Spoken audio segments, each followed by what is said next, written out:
You can start, I think, Dr. Pooja.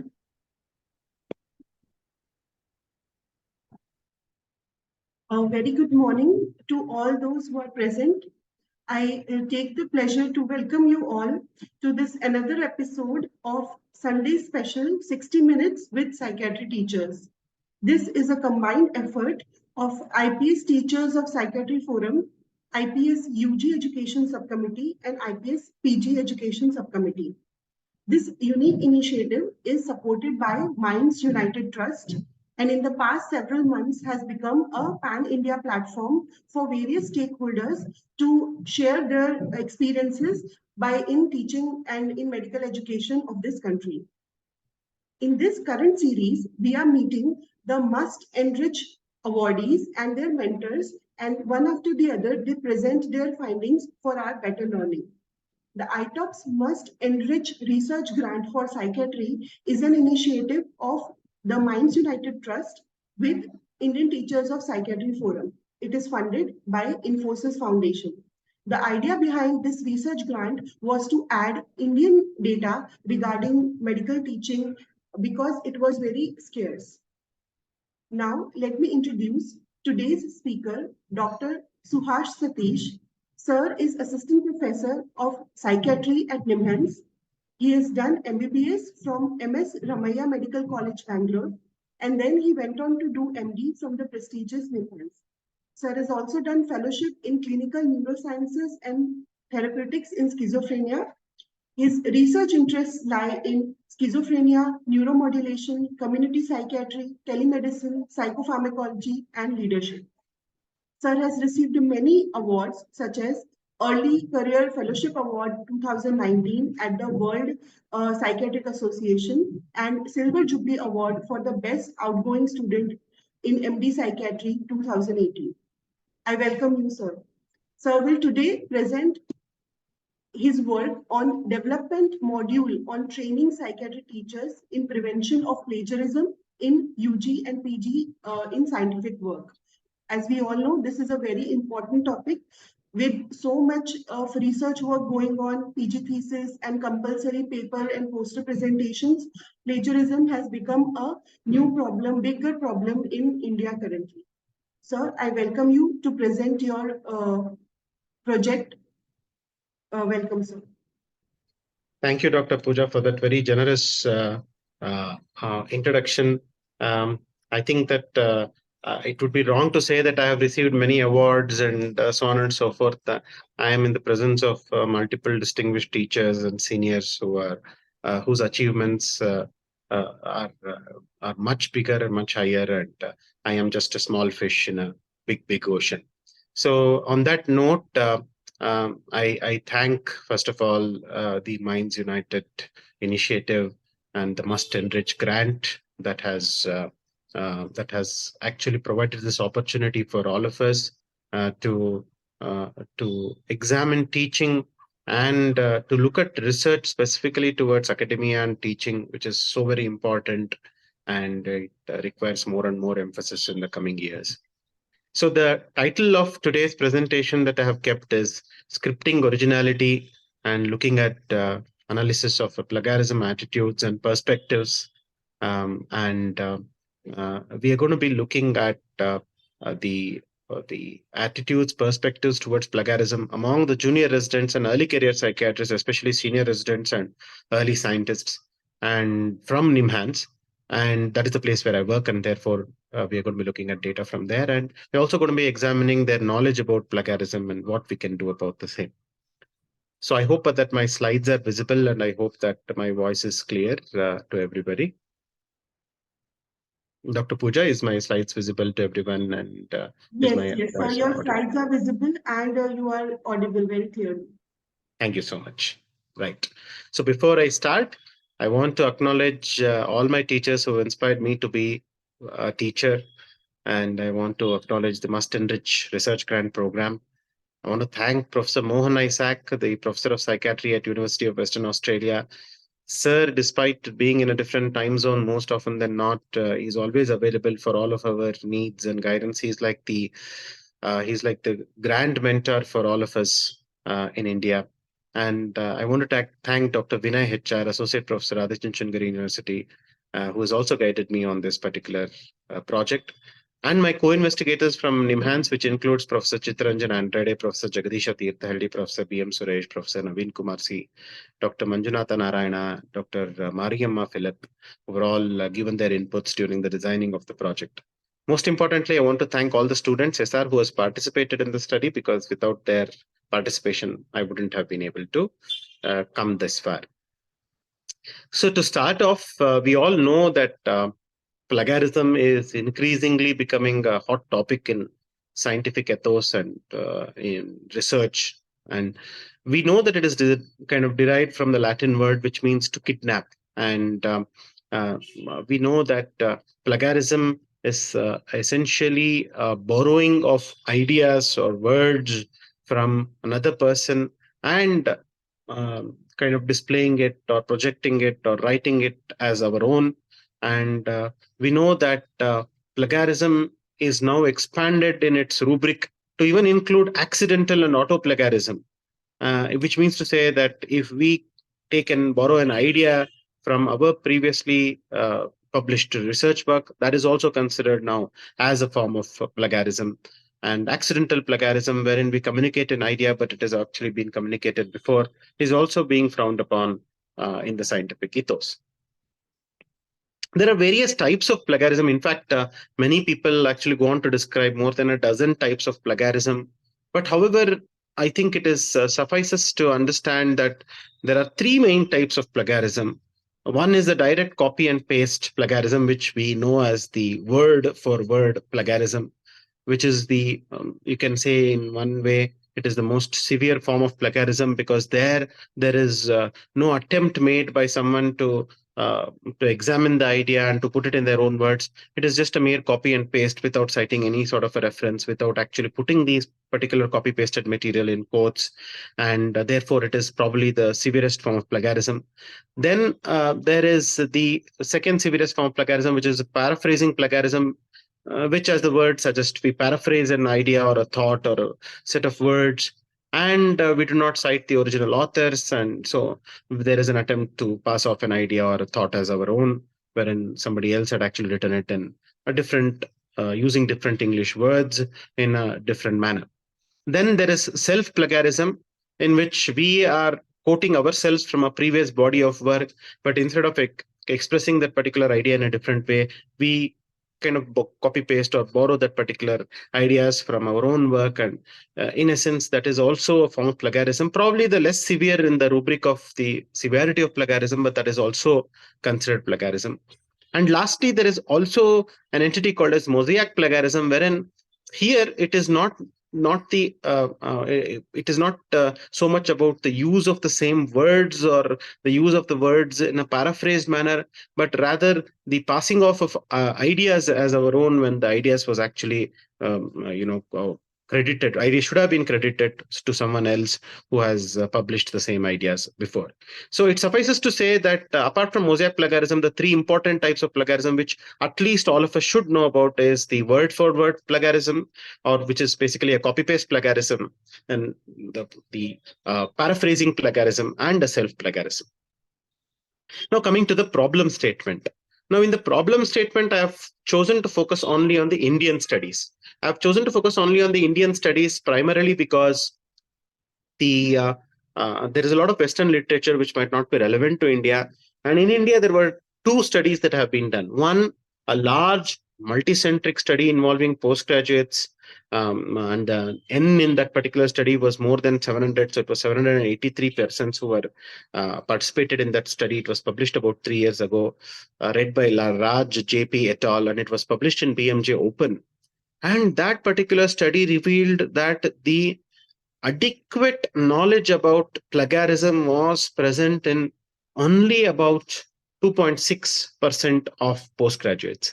Now, they assessed plagiarism in the same way that I have assessed plagiarism in my study, and that is through the use of the Indiana University assessment, which is available in the public domain, and the use of which has been approved by the Indiana University authors, whom I had also approached before this particular study was undertaken, who have kindly permitted me to use the same questionnaire.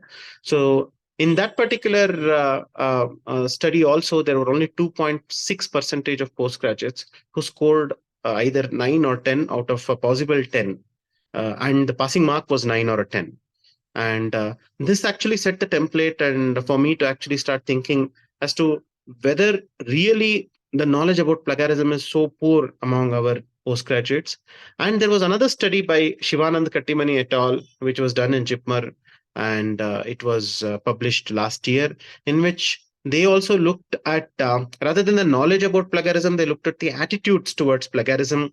And the attitudes were measured by a questionnaire, which I have also used, called as Attitude Towards Plagiarism Questionnaire, in which interestingly they noted that although the attitude towards plagiarism was moderately permissive, moderately negative, and moderately subjective, they found out that across the period of the junior residency, somehow our junior residents in their final years become more and more okay with plagiarism. Now, this was a very surprising revelation when I actually looked at it, because we expect that as our seniority increases, that the plagiarism awareness should become higher, and we should develop more critical attitude towards plagiarism.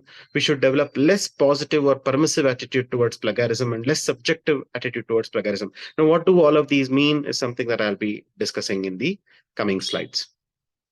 Before we come to that, we all know that there are a lot of consequences to plagiarism, like there is damage to reputation. There are legal consequences also. For example, if we write some particular use with the use of certain words, and if we plagiarize aspects from something that is published and somebody else holds a copyright to it, they can actually technically sue us in the court of law. There is academic penalties that can be laid down by institutes, by journals, and by independent bodies which are actually looking into scientific integrity. And there is also generalized loss of trust as a result of plagiarism, because of which we need to be very, very careful, and we need to develop knowledge and competency in understanding plagiarism. When we look at what are the reasons for plagiarisms, most of the published literature allude to reasons which can be classified in two ways. Either we can classify it as personal reasons why somebody plagiarizes, or environmental reasons why somebody plagiarizes. If we now understand what are the personal reasons why somebody plagiarizes, one, it might be lack of awareness. I do not know. For example, when I started off as a junior resident, when I had no idea about this the entire rubric of plagiarism, I had thought that if I am actually quoting someone on something, I cannot just interpret it in my own way and write whatever I want. So I always thought that I have to be true to what they have kind of said. And so I went to my research guide 3 months into my residency, saying that, sir, I have written an introduction to my research post-MD thesis research, wherein I have taken these particular published literature and I've said, summarize this as to what they have written.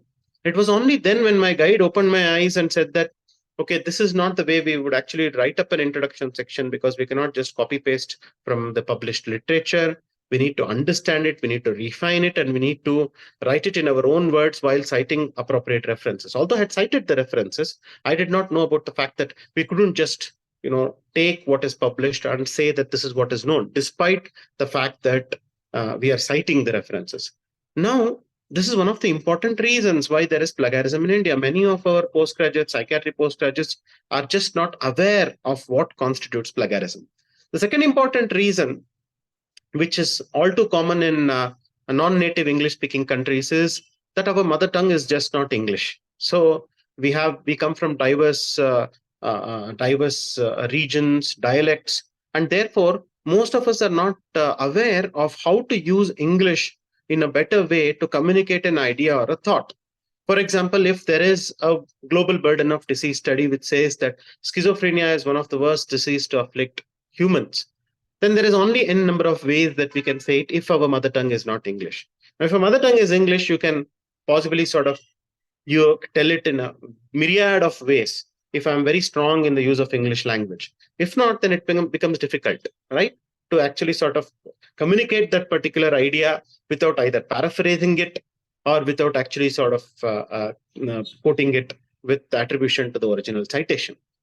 There is also a pressure to publish, wherein we know that increasingly the students, the junior residents and senior residents want papers. They want more research papers under their belt. They are kind of pressurized to have a higher H index, a higher I-10 index, because this research rat race has actually unfortunately been the only metric of late for getting into academic positions, for proving one's worth objectively to the interviewing agencies abroad when they look for research positions or faculty positions. And therefore, in their pressure to publish, they do not have the time, the energy, the inclination, or the motivation to sit and understand a concept and to write it down as independent researchers. And instead they go towards the more easier ways in which they either paraphrase an idea or paraphrase a thought, or they don't go through the nitty-gritties of actually looking forward to whether this thought has been expressed before, and if so, I should actually be citing the original author, so on and so forth. There is also inadequate citation skills. Not many of our residents are actually aware of what are the citation and the referencing managers that are available. Most of these are paid software, so nobody has the money to actually buy them. But many of them are there in the public domain as well. For example, Zotero is something that I've been using for the past decade or so, and it has been available in the public domain completely free of charge. But how to use Zotero is something that is not taught in any of our classes. That is not being taught in any of our curriculum. So therefore, we obviously have to learn it on the go through some YouTube learning videos and sort of learn it. But nevertheless, when we start off our residency, we have inadequate citation skills. Lastly, there are ethical lapses in which either there are multiple investigators on a project, and there is one particular first author or a second author or a first and second author who take the lead in writing up a particular research article. And then if there is particularly a big group of researchers, 20, 30 authors on the project, you most often than not, they would allude that the first author, second author, and the corresponding author are the ones responsible for the scientific integrity, whereas the other authors might actually contribute towards the research methodology, results, and discussion aspects of a manuscript. So therefore, there might be ethical lapses because of these so-called assumptions that are there in large scientific studies. There can be institutional and environmental causes of plagiarism as well. There can be there is in fact there is a lack of training or a policy on plagiarism in India. There is in fact no formal training that has been inculcated, to the best of my knowledge, in psychiatry postgraduate programs at least, regarding plagiarism. There is a lack of adequate training by mentors and guides. In fact, I would go on to say that some of the early guides, some of the early career mentors might not have enough competency themselves. And this, I mean in all honesty, being an early career psychiatrist myself. So I do not think that there are many training programs that are being given on how to be a guide, how to look into scientific integrity, and so on and so forth.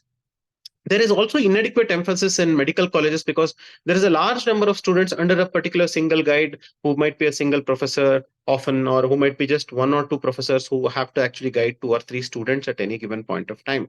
And so therefore, for them to actually sort of look into all of these things by themselves might be difficult. And therefore, rather than thinking that there will be one guide, one teacher who can actually sort of impart all this onto us, we must take the bottom-up approach, wherein we increase the competency of all the postgraduates and early career psychiatrists so that it becomes easier and the scientific integrity actually goes on in a autopilot mode. There are ancillary factors such as limited access to appropriate technology, training, and poor peer behavior. For example, I come from an institute wherein my institute has subscribed to a plagiarism detection software, and so it is easy for me to access that. So in that sense, I'm entitled, or I'm privileged that I could actually have that resource, but it might not be so in many medical colleges across the country. So therefore, it becomes important for us as teachers to look at what are the things that are available in the public domain and how do we access them, and more of it will be discussed in the discussion section. Why do we need to measure the attitude towards plagiarism also? Knowledge, we all know why we need to measure the knowledge, because we need to understand how much they know about plagiarism. We need to measure the attitude towards plagiarism also because there is a lack of understanding on what constitutes plagiarism. So we need to also understand that many people might have misconception about plagiarism as an easier way to complete work. And so therefore, only if we understand this, we'll be able to sort of intervene. The motivation for the study is very, very simple. There is an adage, and this is not my adage. I have not come up with this adage, lest I be accused of plagiarism. So this is something that is there in the public domain. I wasn't able to find the source for this particular adage, but it says that anything that is measured improves. And that is sort of the tagline which became a motivation for me to perform this study, in which we said, unless we measure the knowledge and attitudes towards plagiarism, how do we actually go on and say that it would improve? So that is something that was a motivation for this study. Now, coming quickly to the method section, this particular study was done at the National Institute of Mental Health and Neurosciences. It's a study that we have planned since October 2022, and it would be completed in October 2023. And the procedure and the participants is, we obtained an ethical clearance and we calculated the sample size based on the G-Power software. And we found out that we had to actually get about 81 students or research scholars and trainees from the Department of Psychiatry and understand their knowledge and attitude towards plagiarism. So the sample size estimation has been detailed here, and so I don't need to go into the details of it.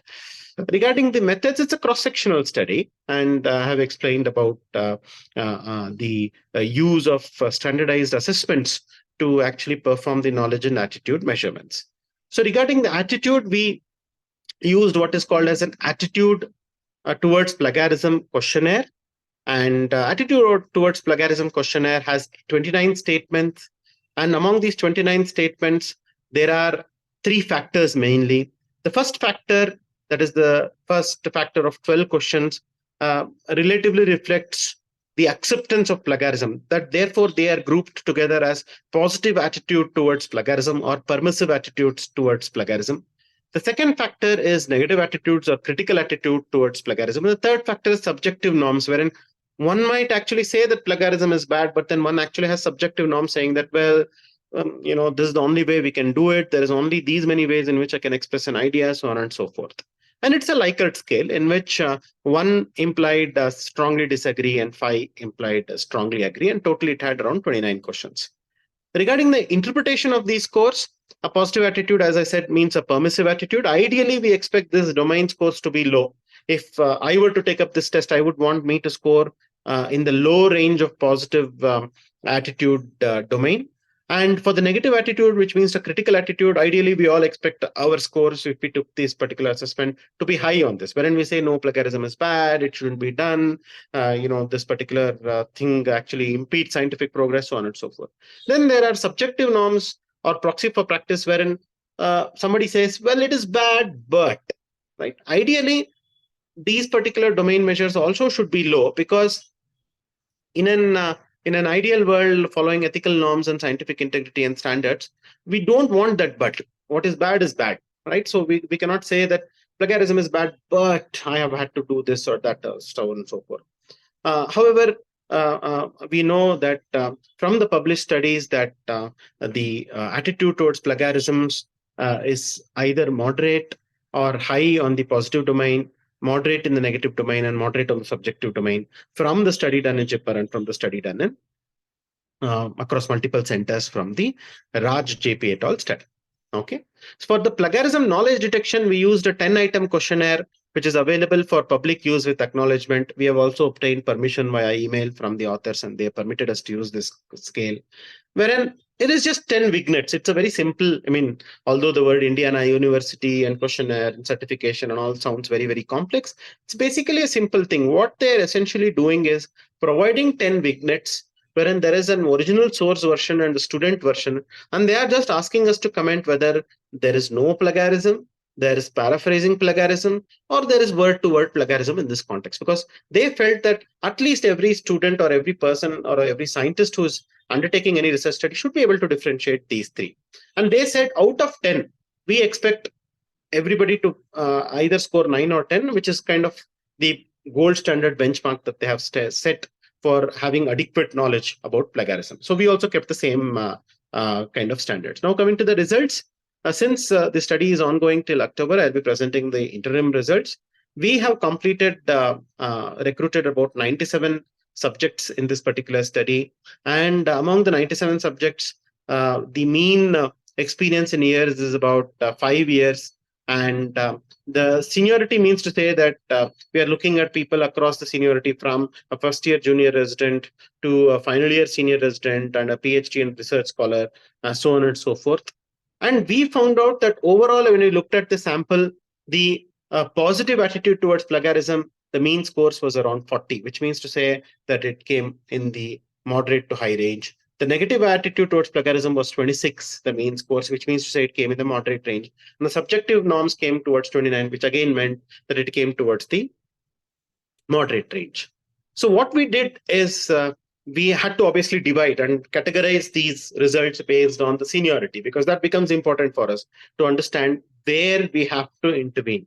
Now, when we looked at the first year junior residents, we found out that the data was pretty much normally distributed, and they also had the positive, negative, and permissive attitudes in the moderate domain, but the positive domain scores were relatively higher, nearing almost 40. But when we looked at their knowledge scores, none of them actually scored 9 or 10. And in fact, if you look at the scores, majority of the scores were clustered in less than, say, about, it would be around -1 to -2 standard deviation, whereas most of the scores were clustered, distributed elsewhere. Most of the other scores were distributed elsewhere. And 2 participants were actually kind of getting scores of around 8 or 7, which was probably healthy. When we looked at the second year junior residents, whereas the attitude statistics actually reflected pretty much the same scores, the knowledge scores actually was poorer compared to the first year junior residents, and in which they scored poorer, they performed poorer, and none of them actually made it to 7, 8, 9, or 10. When it came to the third year or final year junior residents, again, their attitudes were pretty much the same, whereas in the knowledge domain, again, they scored very poorly, with only about 4 participants being able to score 9 participants being able to kind of clustered around the score of around 4. When it came to the first year senior residents, well, the attitudes again remained pretty much the same. And when it came to the knowledge domain, they did not perform any better than the junior residents.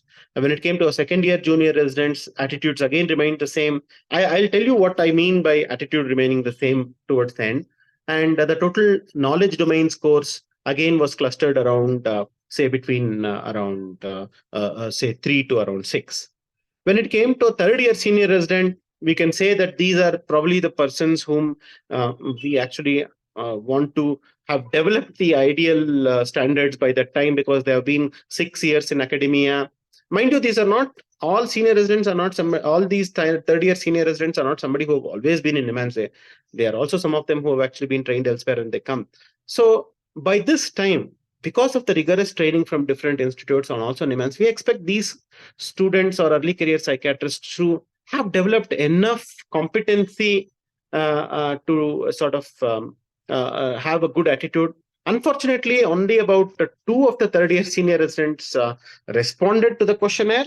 So I wouldn't say this is truly reflective, but among the 2, unfortunately, we see that there was a more permissive attitude towards plagiarism, with the positive scores being the highest among all the factors that all the other senior residents and the junior residents, and the negative and the subjective norms being in the moderate category. And as far as the knowledge, they performed actually very, very poorly, with both of them scoring around 3 or 4. So when we looked at scientists or PhD scholars, around 6 of them participated. Now, these are people who are across the different seniority of senior residency, because they are people who are either doing their PhD after their MD program, or they are doing their PhD after their SRship even. So we expect them to do better, and they did somewhat better when it came to the knowledge domain, because some of them scored 6 or 5. But when it came to the attitude domain, they continued to carry a permissive attitude towards plagiarism, with scores coming high on the positive or the permissive scale. Now coming to the discussion. So it is quite unfortunate that none of the junior resident or the senior resident scored 9 or 10 on the knowledge assessment. And this is in comparison to the 2.6% of 783 participants from the Raj JP study published in BMJ Open. That is around 20 of them out of the 783 had scored 9 or 10. Maybe if our sample sizes were large in 500 or 600, of course, we don't know where we are supposed to get 500 or 600 postgraduate students unless and until we do a multicentric study in India, which in itself is a challenge. So when we sort of look at it, none of them scored. So that is an salient finding from our study. The median scores across seniority. So of course, this becomes important because we want to know how do they progress across their first year to their final year senior residency or scientific final year of seniors kind of scientific work, wherein we can understand them as PhD scholars post senior residency as well. They scored for a median score of around 4.444. The senior residents unfortunately started performing poorer in their fourth and fifth year of academia, wherein they started getting scores of 2 or 3.5, and PhD scholars and scientists scored 5, which was about somewhere in the middle with respect to their knowledge in plagiarism. So overall, we can say that there is poor knowledge about plagiarism, and therefore there is a need for intervention. So what do we do? It is not enough that we come over here and we talk about how the knowledge about plagiarism is poor, how the attitudes are poor. So what do we actually do to actually improve this? So there is a need to enhance awareness about plagiarism, build competencies, and equip academic institutes with the resources to prevent plagiarism. We need to also teach our residents and early career psychiatrists with proper citation and referencing practices, utilize the plagiarism detection tools so that they are aware of where they are going wrong, and so that they can actually correct it before they send in their theses for publication, send in their research work for publication, etc. There is a need for creating awareness through workshops, because honestly, not all of us are fully equipped to detect all types of plagiarism. So there is a need for workshop wherein experts can pull in their wisdom and train the young generation of scientists and postgraduate students so that we can encourage originality in their research work. So to conclude, we are planning through this Must Enrich grant that based on these research findings, to come up with a small handbook on training postgraduates and early career psychiatrists about plagiarism, its prevention, and alignment with ethical standards in academia. We need to share the resources available for improving one's skills to prevent plagiarism. That is very, very important, because we cannot say that only ideal institutes with a lot of funding can do this. All of us need to do it. So what are the resources available in the public domain? How do we actually share it is something that we can do. There are some tips and tricks as well. For example, all that an institute needs to do is come up with a domain email ID for postgraduates. This is something that I learned in my junior residency. If I got an nimhans.ac.in email ID, it didn't be an ac.in email ID or a .nic email ID. It can be even a private university email ID. For example, Manipal has its own set of emails. Adichunchanagiri Institute has its own set of emails. If I have a domain email ID, then do you know that Microsoft 365 Student Edition is free? Do you know that Grammarly Education Edition is free? Grammarly, of course, has a plagiarism detection tool as well. So we needn't actually kind of talk about how we don't have funds to procure this. All we need to do is find out ways and means by which we can actually sort of utilize the domains that are there in the public domain. Utilize the resources available in the public domain.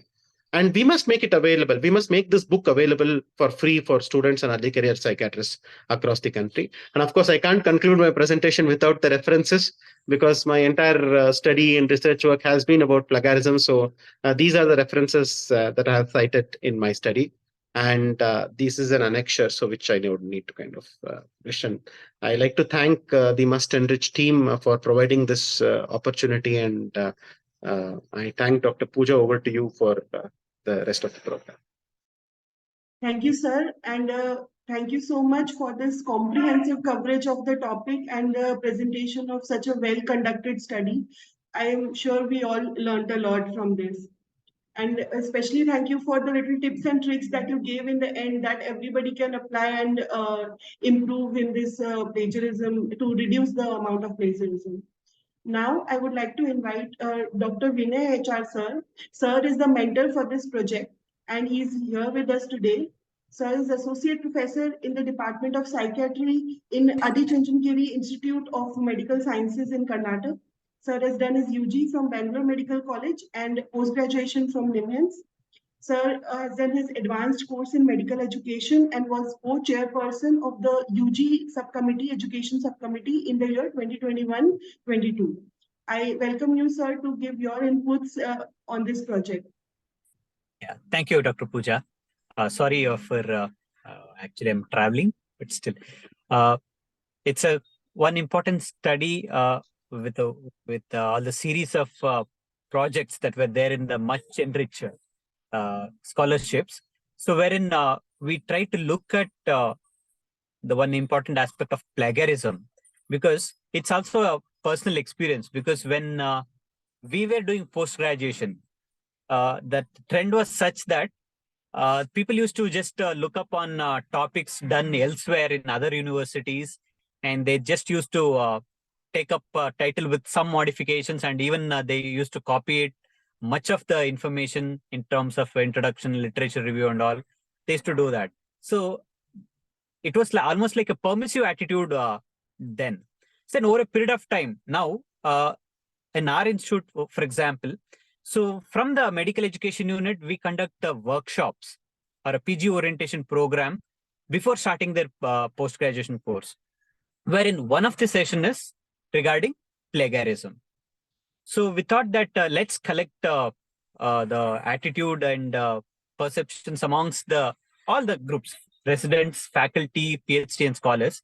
So in this regard, Dr. Suhas, Satish needs appreciations in carrying out this study and coming up with his findings, wherein the next idea is to come up with, as he said in his implications, to come up with a handbook or a kind of a module wherein for such a kind of a orientation programs for postgraduates, so it can be resourceful. In that regard, maybe we'll once because he has presented the interim results.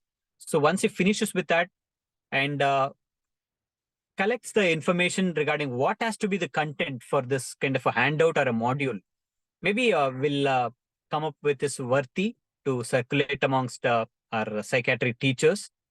So in this regard, if there are any comments or anything with regard to study or regarding the content, so we are welcome.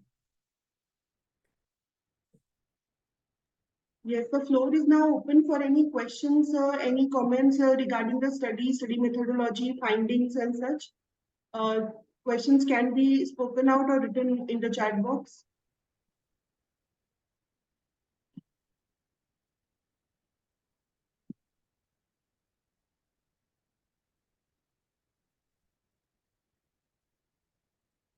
Meanwhile, just add one query with Dr. Suhas. Dr. Suhas. Yes, sir. Yes, sir. Will there not be kind of a social desirability bias when somebody is answering to such a questionnaire? I mean, be it a faculty, maybe residents or junior faculty might not, they might give honest answers, but with regard to faculty, there will be always obviously a social desirability bias, right? I completely agree, sir. In fact, this is one of the fears that we had with respect to the responses. So what we did was we assured the participants of total anonymity. We told them that in the presentation of the research findings and in when we even publish it, we'll be looking at total anonymization. So none of them would actually be their names wouldn't be revealed. They will be de-identified during the analysis. Second thing is it helps that I am not a guide yet. So the fact that I don't have students under me, so when the students and the senior residents were actually publishing it, so it was less stakes for them to sort of for them answer, and so therefore they were able to sort of answer truly. And I think depending upon the when we look at the results, since most of them have actually sort of given their honest sort of feedback about their attitudes, we find that the results are replicative of some of the findings from the PMJ Open study and also the JIPMER study. And we find that there are moderate permissive attitude towards plagiarism. Ideally, if the social desirability bias had actually taken full shape, I would have expected, in fact, which was one of my fears too, that we would get very low permissive attitude domain scores, very high negative attitude domain scores, wherein it's just somebody who just kind of says that, but it hasn't happened in this study for which we are fortunate, sir. Sir, I have another question. Sir, do we know how many universities, medical universities in India actually check for plagiarism in thesis before submission? And because if there is a check on such things, then I suppose the knowledge and attitude towards plagiarism will definitely become better like very quickly. Correct. I completely agree with you, Dr. Pooja. I think this goes again the same adage that we keep coming back to. What is measured often improves. So I think that most of the universities do not yet have it as a standard practice.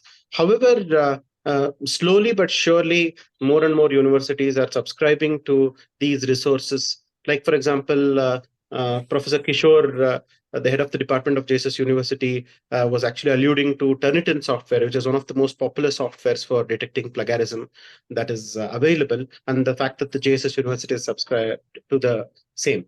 NIMHANS also subscribes to a Turnitin software. The NIMHANS library subscribes to it. So we actually send our research articles and our theses across to the library, and we actually get a similarity percentage scores. There are two problems with software subscription. Number one, it cannot actually detect mosaic plagiarism. You have to keep in mind that if I have stolen an idea from someone else, a software cannot possibly know how about the same, right? It can only detect a word for word or a paraphrasing plagiarism to a certain extent. So it can only give what is called as a similarity index. Now, the second problem that I have noted with these softwares is, whereas it gives a similarity index, there is no globally or nationally accepted standard below which something is a manuscript similarity index is regarded as acceptable. For example, I tried to search for literature across the globe and in the country as well. There is no standard which says that, okay, it should be less than 5 or less than 20 or less than 10 and so on and so forth. Although many people keep very ideal standards of less than 1%, most of them don't actually have such established standards. So, and therefore, another challenge that we face is sometimes when there is use of, especially psychiatry uses a lot of tools of measurement while conducting experimental studies. And during that time, if I actually upload the findings from a Hamdy's course or a Hamdy scale in my study, for example, obviously all of them would actually come up as similar, right? Because Hamdy is published, Hamdy is not mine. And so therefore, it has to be a very intelligent interpretation of the analysis of the similarity index as well. So we cannot just take the software report as it's from its face value, because we need to exclude the references. We need to exclude these annexures in which we have put up scales. And then we need to actually look at whether plagiarism has happened or not. Ultimately, it is up to the institute to come up with the guidelines. But most importantly, I think the gatekeepers of scientific integrity are the corresponding authors, the research guides, and the senior teachers who are present in the department who can guide on what is the best practices. Thank And you, sir. to directly answer your question, no, I don't think most institutes actually have such a subscription to software. Right, sir. Thank you so much for that answer. Sir, we have a few questions in the chat box as well.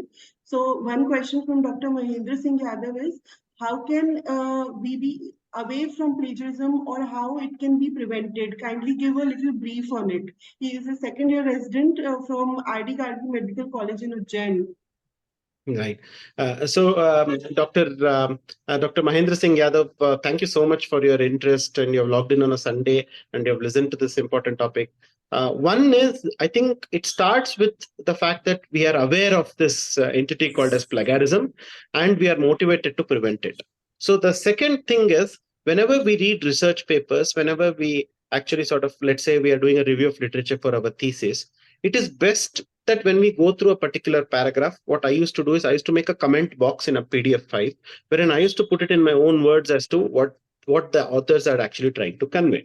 And when I used to make these comment boxes, ultimately, if I have, say, 10 main papers, which are the basis for my introduction section, I used to kind of amalgamate all these comment boxes with the proper citations of the original article, and then frame my subheadings or prepare a skeleton for my introduction, wherein what are the headings and the subheadings. And or make a paragraph out of the comments that I have made, and then make meanings out of these comments that I have made, and then cite the original source. So this is the way in which you can start off preventing the plagiarism. The second important thing that you can actually do is, as we said, use the resources that are available at your disposal. It might be a free account at Grammarly, a Turnitin software if your institute subscribes to the same, and then look where you're going wrong. There can be particularly some sections which actually are vulnerable, and those sections might be revised as and when you go on about it. When it comes to Dr. Varun Mehta's question about how to deal with paraphrasing plagiarism, the softwares adequately detected. No, softwares cannot adequately detect paraphrasing plagiarism. In fact, there are many ways in which people hoodwink the softwares. If we talk about, if I start talking about this, then it would become a talk about how to avoid plagiarism or hoodwink plagiarism. The way to deal with paraphrasing plagiarism is to understand that it might be the inherent limitations of our English knowledge that we aren't able to communicate that idea in a different way. So there we can take the help of, say, our guides, our mentors, our seniors who are there. When we ask them as to how can I actually communicate this idea differently? Because every time I write something, it appears like I've paraphrased a particular idea from something that is published. So then they will actually come up with tips and mechanisms by which we can avoid the paraphrasing plagiarism. Do we have any more questions?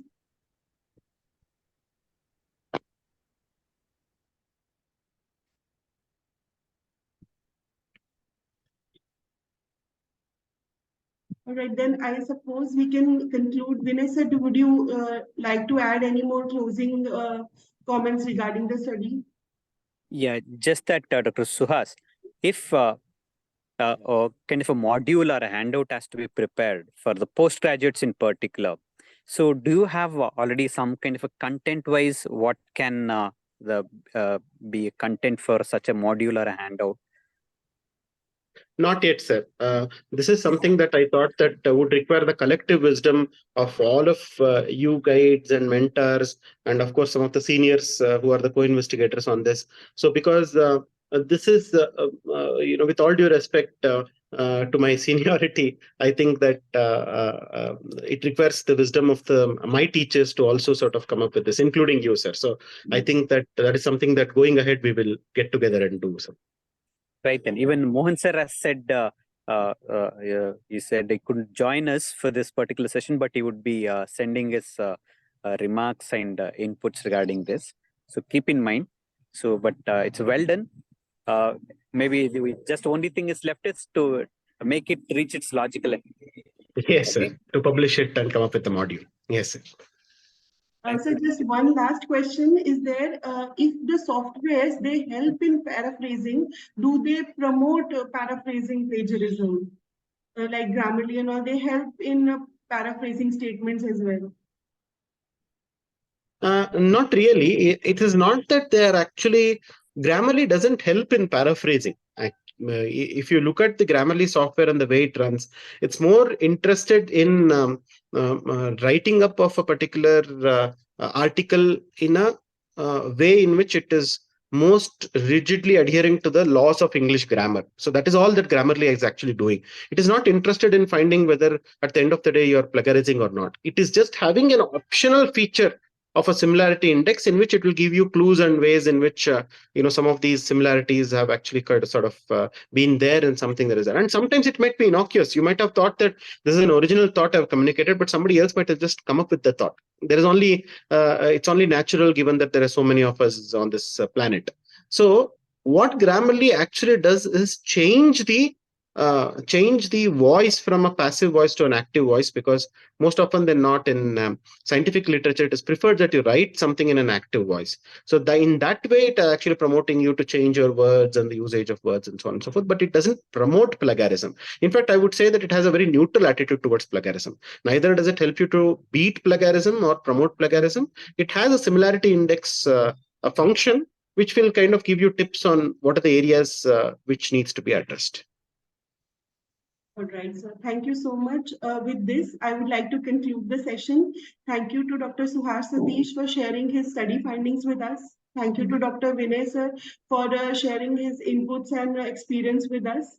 And finally, I would like to thank Dr. Kishore, Dr. Kiran for the neatly designed flyers, and Dr. Vinay, Dr. Sujit, Dr. Dhirendra, Dr. Ravi Teja sir for the coordination for this program. With this, I would like to thank all the participants that joined in on a Sunday afternoon. And thank you. We'll end this session now. Thank you, everyone.